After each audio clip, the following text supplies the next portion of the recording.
gamot ba na iniinom mo para mapababa ang iyong blood cholesterol ang sanhi sa pananakit ng iyong kalamnan, kasukasuan, at pati na din sa pamamanhid? Malalaman mo sa videong ito. Pero if kailangan mo ang statins para maprotektahan ang iyong sarili against stroke and heart attack, if mataas ang iyong blood cholesterol, ano nga ba ang dapat mong gawin to avoid these side effects? Sa videong ito, tuturuan kita ng 3 paraan to do that. Magandang araw po, Doc Sherry po, Doctor of Physical Therapy, nagtuturo sa inyo ng practical health tips at home exercise programs na tiyak na makaka-benefit sa inyo.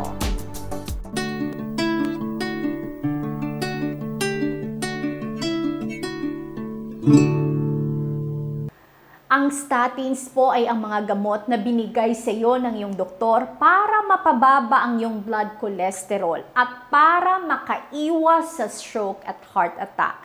Napakahalaga nito dahil nakatulong na ito sa milyon-milyong tao na may elevated blood cholesterol. However, bagamat ito po ay epektibo to keep your blood cholesterol in check, may nakatago itong surprising side effects.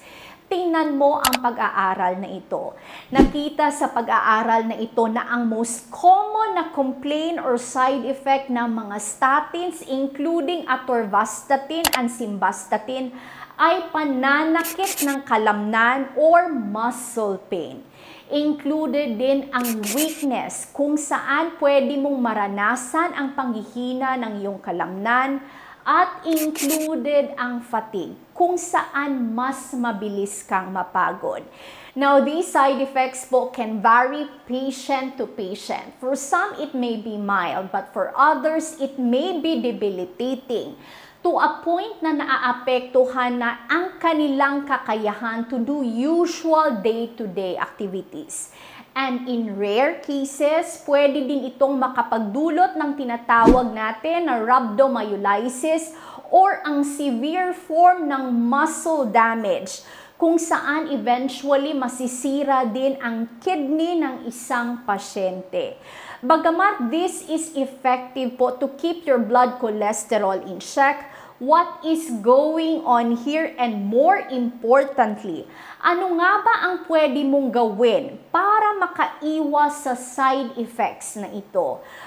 Try to evaluate and check po dahil tulad ng sinabi ko earlier, ang most common na side effect ng pag-inom ng statin ay pananakit ng kalamnan.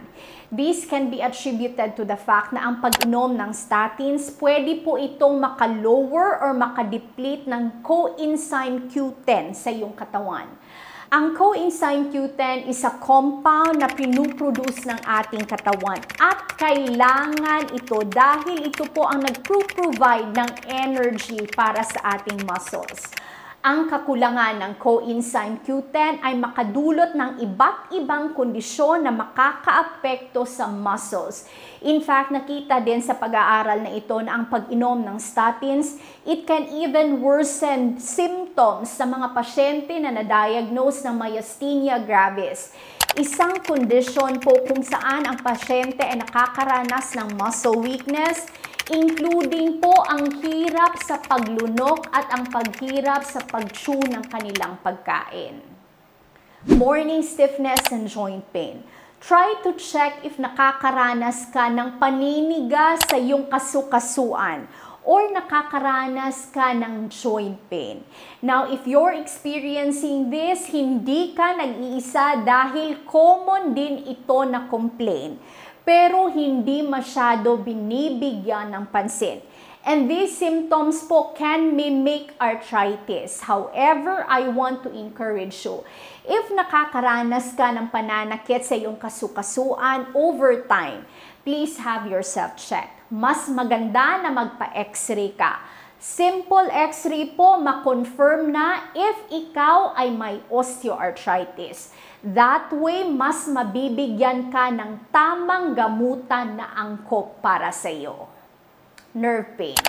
This comes as a surprise dahil hindi alam ng karamihan na ang pag-inom po ng statin, it can actually cause neuropathy symptoms or nerve damage. Now, paano mo masasabi na ikaw ay nakakaranas ng nerve damage? Symptoms may vary from patient to patient, but pwede mong marinig ang pamamanhid, tusok-tusok, parang kinukuryente ang kamay at paa, burning, mainit na sensation, and even sharp shooting pain. Ang mga description po na ito, these are nerve in nature, and this connotes po nerve damage. Now, this can be attributed to the fact that the American Neuropathy Association also mentioned na ang pag-inom ng statins, it can eventually affect the myelin sheath or ang covering po ng ating nerves, which is napakahalaga for your nerves to function well. Ang the same din na pag-aaral ay nagpapakita na statin-induced neuropathy, pwede po itong magpatuloy ilang buwan or ilang taon even after huminto na sa pag-inom ng statins. Now, ito ang tatlong bagay na dapat mong gawin to ensure that you protect yourself against sa mga adverse effects ng gamot na ito. At the same time po, make sure that you are protected against stroke at heart attack. Kausapin mo ang iyong doktor if nakapansin ka sa mga simptomas na ito. And if you think po ang mga simptomas na ito ay dahil sa gamot na iniinom mo. Your doctor may be able to lower down your dose dahil look at this. Even the US FDA also suggested na ang paggamit po ng statin should be started at the lowest possible dose. So long po na makuha mo pa din ang benefits ng therapy. Smart supplementation. Alam mo ba na ang pag-supplement or pag-inom ng coenzyme Q10, napipigilan po nito ang adverse side effects ng statins. 100 to 200 milligrams of coenzyme Q10 po can help with these symptoms. And also, if ikaw ay nakakaranas ng pamamanhid at tusok-tusok sa iyong kamay at sa iyong paa, you can also look into vitamin B complex, especially vitamin B12. Dahil alam mo ba, ang purpose po or ang benefit ng vitamin B12 would be for your myelin sheath or ang covering ng iyong nerves. Look into omega-3 fatty acids dahil napapababa din ito ang iyong bad cholesterol. Lastly, get to the root cause of the problem. Ang good news with elevated blood cholesterol, pwede mo ito gawa ng paraan through diet and exercise. Your goal po is to do exercise 30 to 40 minutes. Gawin mo ito 4 to 5 beses sa loob ng isang linggo. Iwasan mo din ang pagkain ng processed meat, especially hotdog, bacon, corned beef. At ilimit mo din ang iyong carbohydrates at sugary foods. I-check mo din ang uri ng cooking oil na ginagamit mo sa bahay. Ensure na hindi po ito ang type of oil na pwede pang makataas sa iyong cholesterol. If gusto mong malaman ang best type of cooking oil na pwede mong gamitin sa bahay, i-check mo ang video na ito mamaya and I will also put it in the pinned comment below. Mahalaga po ang pag-inom ng statins para makaiwas sa stroke at heart attack. However, ang mga side effects po na ito, it should never be neglected. You being informed po sa mga side effects na ito, it will allow you po to make better choices about your health. If may katanungan ka tungkol sa video ito, paki-comment po sa baba. If nakaabot ka hanggang sa dulo ng video, please comment your age and fit in the comment section below. I would really glad to know more about you. Maraming salamat po sa panonood. I will see you on our next video. Hello po, Doc Sherry po. Sino po sa inyo ang hindi pa nakasubok sa BeFreeze Cooling Gel? Kailangan mo talaga itong subukan dahil napakaganda at napaka-unique ng formulation na ito. In fact, marami na tayong repeat orders, repeat users at marami na ang nag-hoard ng Beefreeze. Napakabango din ito. Pagbukas mo pa lang ng parcel mo, maaamoy mo na talaga ito. And if gusto mong matulog ng mahimbing sa gabi, i-apply mo lang ang Beefreeze Cooling Gel sa iyong leeg, sa iyong upper back at sa iyong lower back. You will feel refreshed po and relaxed the following day. Wala po itong side effects dahil gawa po ito sa natural imported ingredient na Arnica montana extract.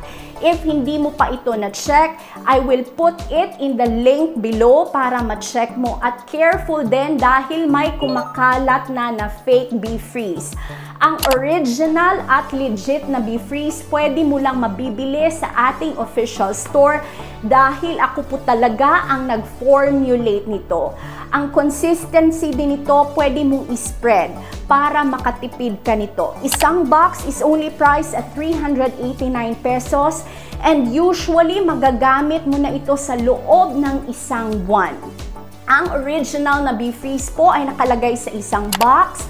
Tapos, ang fake naman, wala itong box. Tapos, white ang content ng kaniyang gel.